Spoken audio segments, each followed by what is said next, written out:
It's a tragic teenage love triangle. Two beautiful girls in love with one bad boy. These two girls get lovesick over the wrong guy. But this romantic rivalry has a very modern twist: social media. What were some of the things that were being said back and forth? This is my man, I'm gonna kick your ass. A nasty war of words plays out online and over the phone. Please tell me you would be a dumb enough to put a brand new picture of you and Josh at the beach. Until one steamy Florida night, it goes from words to deadly weapons. 911, what is your emergency? We have someone on the floor that's been stabbed. All over a love triangle. A love triangle. And a little Applebee's knife. Rachel Wade and Sarah Ludeman grew up just a few blocks apart in the small town of Pinellas Park, Florida. They were both beautiful, attended the same high school, and ran in similar circles.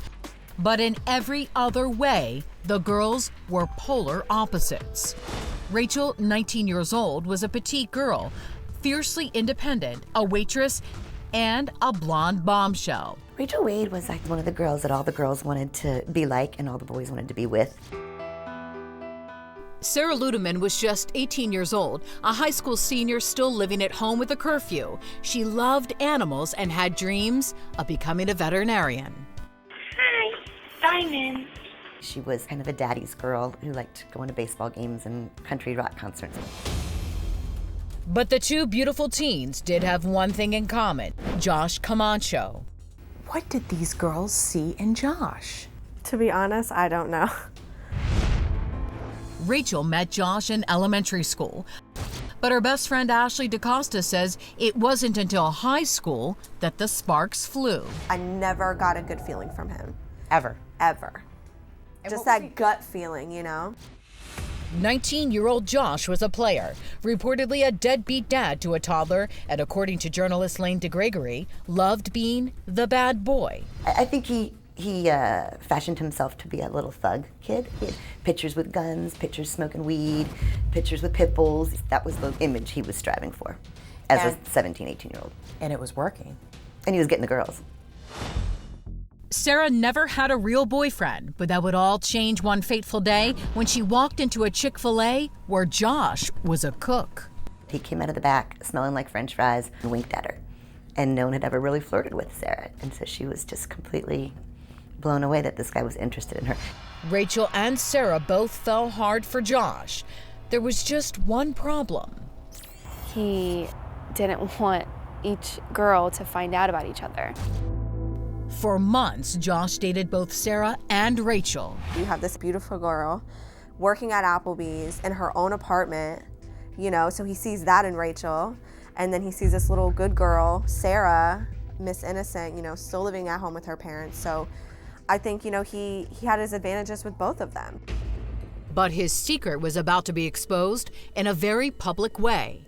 Rachel started putting up pictures. That's how Sarah found out. He basically said, yeah, I was sleeping with her. Sarah got mad, very mad, but it wasn't at who you'd expect. She wasn't giving up or being mad at him. She was like, I'm gonna get him back. I'm gonna prove, you know, that he's mine and not hers. In a romantic tug of war, Sarah began to post her own pictures with Josh, and Rachel didn't like it one bit. Rachel wanted Josh all to herself. Is that correct? That's correct. It was the beginning of a vicious cyber smackdown between the lovesick teenagers. Sarah would say, oh, you dropped out of school, you're a loser, you're a whore. You know, Rachel would say some things back to her, like, you know, you're ugly or fat. And all the while, lover boy Josh continued to date both girls, fueling the feud. It seemed like he really sort of enjoyed all of this. He was saying, if you love me, fight for me. And that's what they were doing. That's exactly what they did. The trash talking and phone calls were becoming more explosive. Keep with me, you're with the wrong person. They would like post things like back to back. Josh would leave Sarah and go with Rachel. A status would be posted. And that would cause so much drama.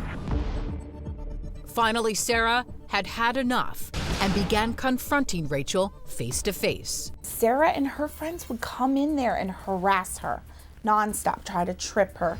On Thursday nights, we had karaoke nights, and there was a song called Girl Fight, and her and a group of her friends came in and sang that song and pointed at her. Taunting her. Yeah, almost stalking her. Another time, Sarah chased Rachel down in her car and sprayed her with silly string. They tried to attack these girls. The police arrived and they asked the girls if they wanted to make a report. They said yes, and they basically talked them out of it and said, oh, it's just, girls fighting. But it's not silly to these girls as it's going on. Because it's building and it's building and it's Exactly. building. Months of online taunting and teenage bickering finally comes to an explosive head. Sarah shows up at Rachel's apartment. A neighbor tells police she begins screaming threats.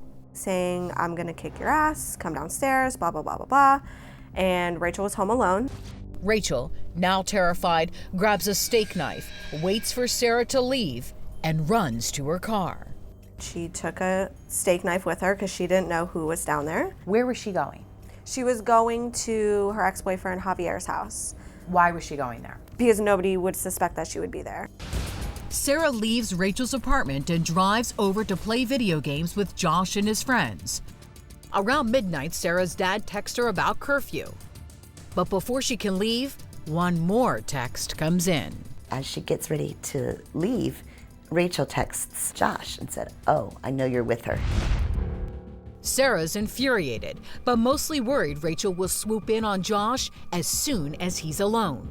Sarah reluctantly leaves for home, but first heads to get a bite to eat with Josh's sister and another friend. On the way, they get a tip Rachel is nearby. Sarah's friend says, hey, I just saw Rachel. She's down the block with Javier. So Sarah, instead of going to McDonald's, turns around and goes to Javier's house. Sarah, now on the brink, goes looking for trouble and finds it. Sarah pulls up and Rachel comes running at her from the front of the house. They both met in the middle of the street. Sarah threw the first punch. Rachel ducked her head down and just kind of started flailing her arms. The girl fight lasts only moments. Looks like a fury of fist and hair pulling. But when it's over, one girl lay bleeding in the street. 911, what is your emergency? There's a girl laying on the ground bleeding in the middle of the road. Just said it hurts. And then that was it. Could you tell where she's bleeding from? It was right around her heart area. Next, what did cops say that causes this reaction? Oh my God.